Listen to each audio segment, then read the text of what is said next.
Hello, my darling. Welcome to another epic length project. As with the others, please relax. Feel free to drift off to sleep. There will be many parts, and hopefully you'll fall asleep to all of them as well. I want to give a special shout out and thank you to JoeZep. Joe requested this book as our next long project. And Joe, thank you for your support. Paradise Lost was written by John Milton in 1667. It is an epic poem in blank verse. It was originally published in 10 books with over 10,000 lines of verse. The edition we'll be reading, which was arranged into the new format in 1674, contains 12 books, and this current translation was done by Project Gutenberg. The blank verse and clever wordplay of Milton does make for a difficult read. However, I will do my very best to make this story come to life for you and perhaps help you drift off to sleep. Book 1. Of man's first disobedience, and the fruit of that forbidden tree whose mortal taste brought death into the world, and all our woe. With loss of Eden, till one greater man restore us, and regain the blissful seat, sing, heavenly muse, that on the secret top of Oreb, or of Sinai, didst inspire that shepherd, who first taught the chosen seed in the beginning, how the heavens and earth rose out of chaos. Or if Sion hill delight thee more, and Siloa's brook that flowed fast by the oracle of God, I thence invoke thy aid to my adventurous song, that with no middle flight intends to soar above the Aeonian mount, while it pursues things unattempted yet in prose or rhyme.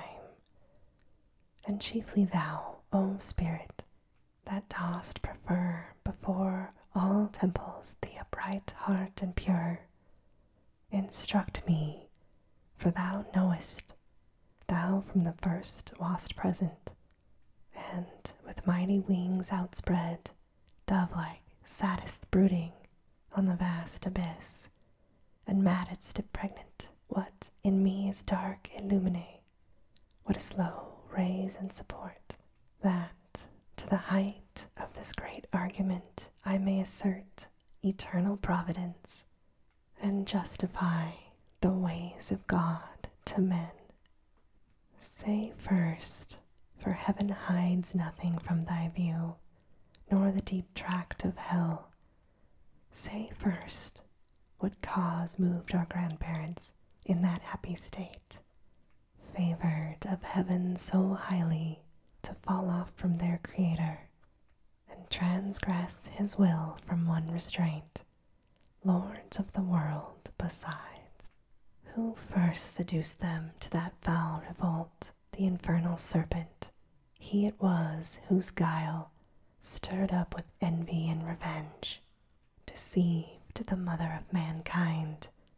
What time his pride had cast him out from heaven, with all his host of rebel angels, by whose aid, aspiring to set himself in glory above his peers, he trusted to have equaled the Most High if he opposed, and with ambitious aim against the throne and monarchy of God, raised impious war in heaven and battle proud, with vain attempt. Him the almighty power hurled headlong, flaming from the eternal sky, with hideous ruin and combustion, down to bottomless perdition, there to dwell in adamantine chains and penal fire. Who durst defy the omnipotent to arms? 9 times the space that measures day and night. To mortal men, he with his horrid crew lay vanquished, rolling in the fiery gulf, confounded though immortal. But his doom reversed him to more wrath, for now the thought both of lost happiness and lasting pain torments him. Round he throws his baleful eyes that witnessed huge affliction and dismay, mixed with obdurate pride and steadfast hate.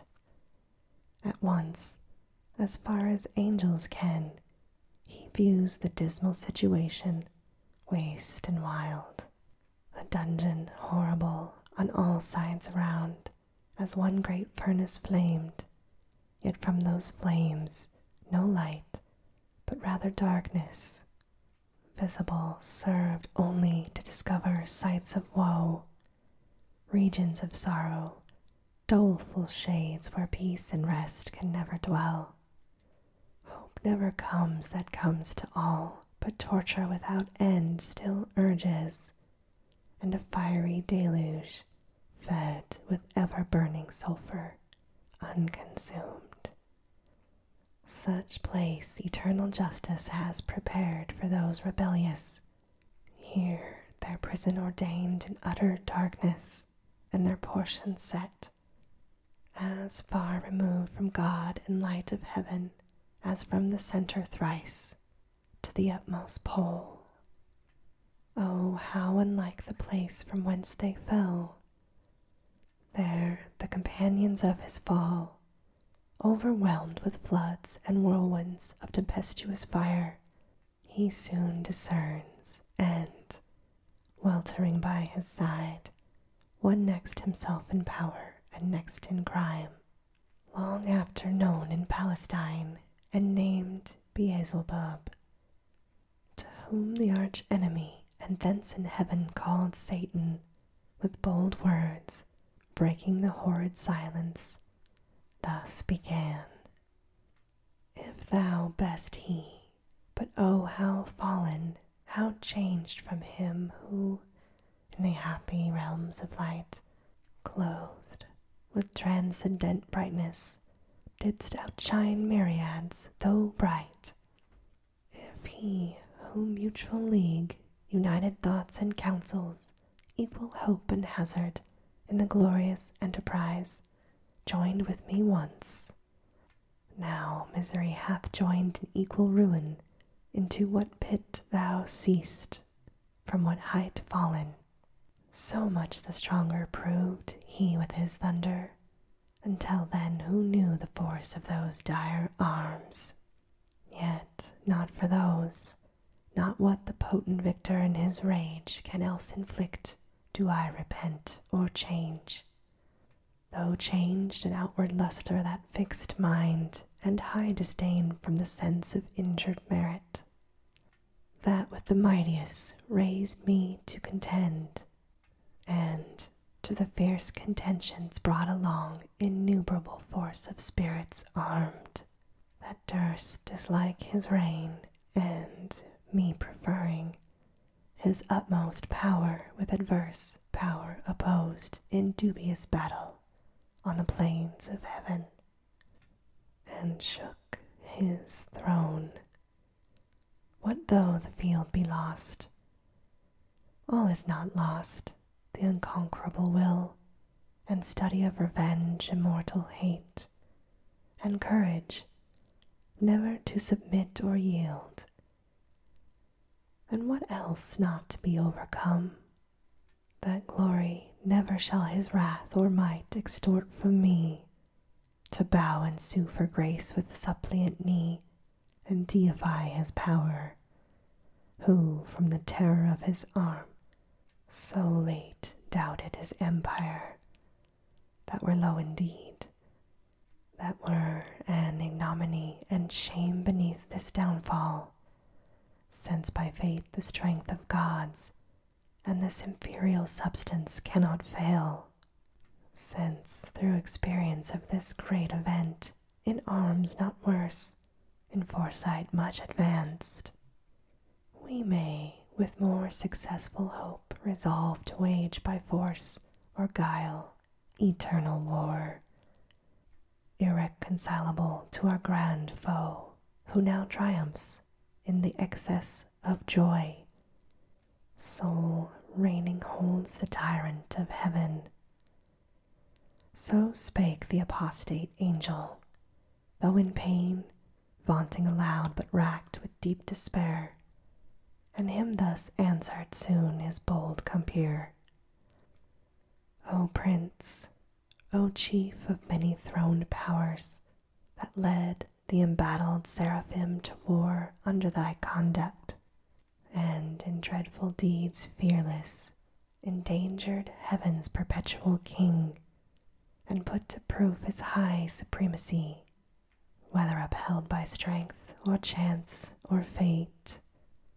Too well I see and rue the dire event, that with sad overthrow and foul defeat hath lost us heaven, and all this mighty host in horrible destruction laid thus low, as far as gods and heavenly essences can perish, for the mind and spirit remains invincible, and vigor soon returns.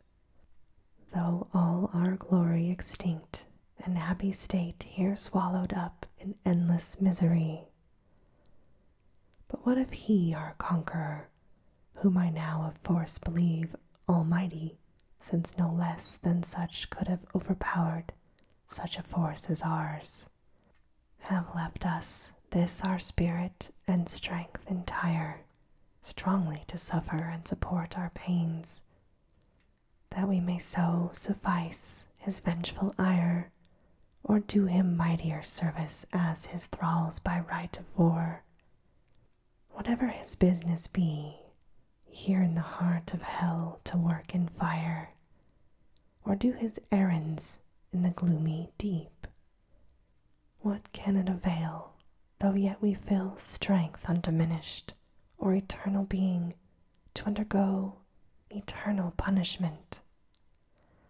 Whereto with speedy words the arch-fiend replied, Fallen cherub, to be weak is miserable, doing or suffering, but of this to be sure, to do aught good never will be our task, but ever to do ill our sole delight, as being the contrary to his high will whom we resist. If then his providence out of our evil seek to bring forth good, our labor must be to pervert that end, and out of good still to find means of evil, which oft times may succeed, so as perhaps shall grieve him, if I fail not, and disturb his inmost counsels from their destined aim. But see, the angry victor hath recalled his ministers of vengeance and pursuit back to the gates of heaven. The sulphurous hail, shot after us in storm, overblown, hath laid the fiery surge that from the precipice of heaven received us falling. And the thunder, winged with red lightning and impetuous rage, perhaps hath spent his shafts, and ceases now to bellow through the vast and boundless deep. Let us not slip the occasion, whether scorn or satiate fury yielded from our foe. Seest thou yon dreary plain, forlorn and wild, the seat of desolation, void of light, save what the glimmering of these livid flames casts pale and dreadful. Thither let us tend, from off the tossing of these firing waves, there rest, if any rest can harbor there, and, reassembling our afflicted powers, consult how we may henceforth most offend our enemy, our own loss how repair, how overcome this dire calamity, what reinforcement we may gain from hope, if not, what resolution from despair. Thus Satan, taking to his nearest mate, with head uplift above the wave, and eyes that sparkling blazed, his other parts besides, prone on the flood, extended long and large, lay floating many a rood in bulk, as huge as whom the fables name of monstrous size, Titanian or earthborn, that warred on Jove, Briareos or Typhon, whom the den of ancient Tarsus held, or that sea beast Leviathan, which God of all his works created hugest, that swim the ocean stream. Him, haply slumbering on the Norway foam, the pilot of some small night-foundered skiff, deeming some island oft as seamen tell, with fixed anchor in his scaly rind, moors by his side under the lee, while night invests the sea, and wished morn delays. So stretched out, huge in length, the arch-fiend lay, chained on burning lake, nor ever thence had risen, or heaved his head, but that the will and high permission of all ruling heaven left him at large to his own designs, that with reiterated crimes he might heap on himself damnation, while he sought evil to others, and enraged might see how all his malice served but to bring forth infinite goodness, grace, mercy, shown on man by him seduced, but on himself treble confusion, wrath, and vengeance poured. Forthwith upright he rears from off the pool his mighty stature. On each hand the flames driven backward slope their pointing spires, and rolled in billows leave in the midst a horrid veil. Then with expanded wings he steers his flight aloft, incumbent on the dusky air, that felt unusual weight, till on dry land he lights. If it were land that ever burned with solid, as the lake with liquid fire, and such appeared in hue as when the force of subterranean wind transports a hill,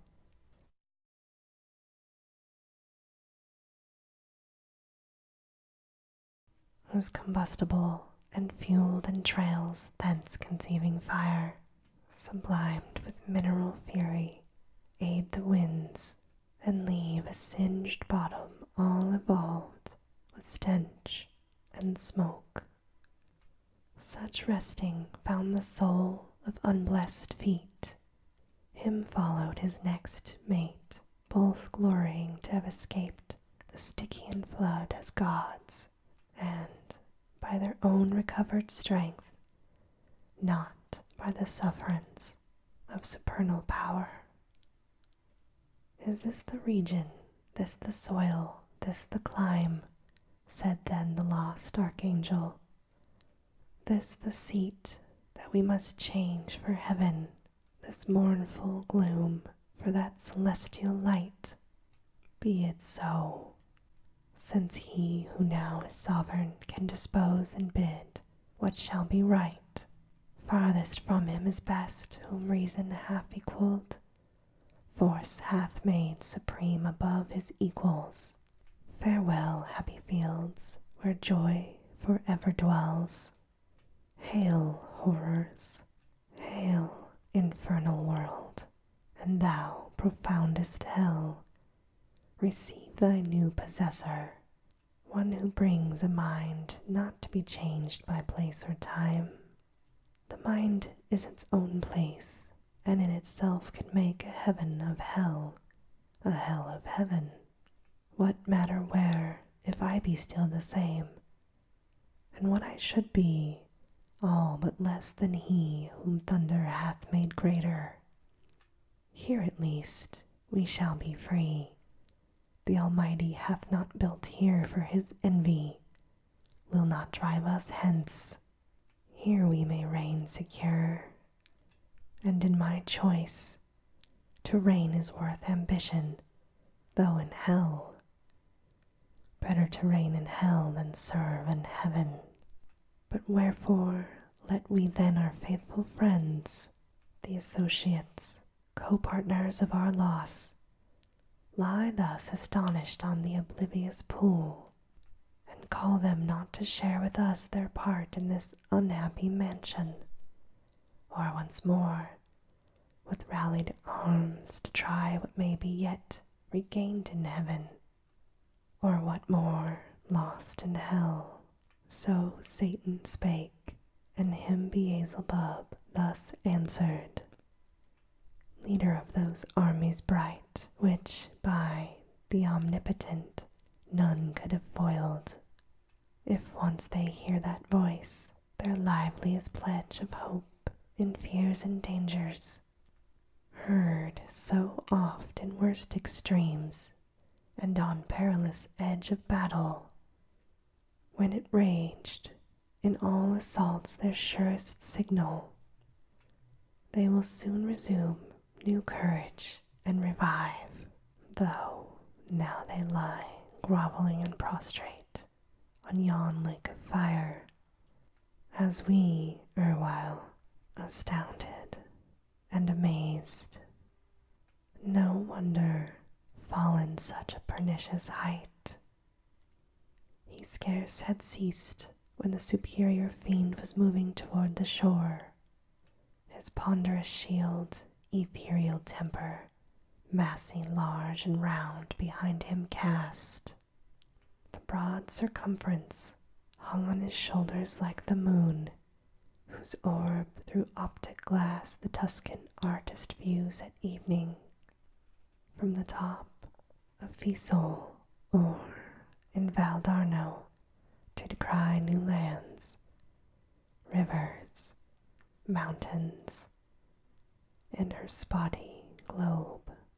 His spear, to equal which the tallest pine, hewn on Norwegian hills, to be the mast of some great admiral, were but a wand he walked with, to support uneasy steps over the burning marl, not like those steps on heaven's azure.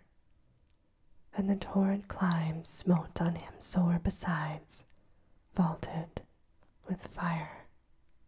None the less he so endured, till on the beach of that inflamed sea he stood, and called his legions, angel forms, who lay entranced, thick as autumnal leaves that strow the brooks, or scattered sedge afloat, when the fierce winds Orion armed hath vexed the Red Sea coast, whose waves overthrew Busiris and his Memphian chivalry, while with perfidious hatred they pursued the sojourners of Goshen, who beheld from the safe shore their floating carcasses and broken chariot wheels. This ends part 1 of book 1. Sweet and creepy dreams.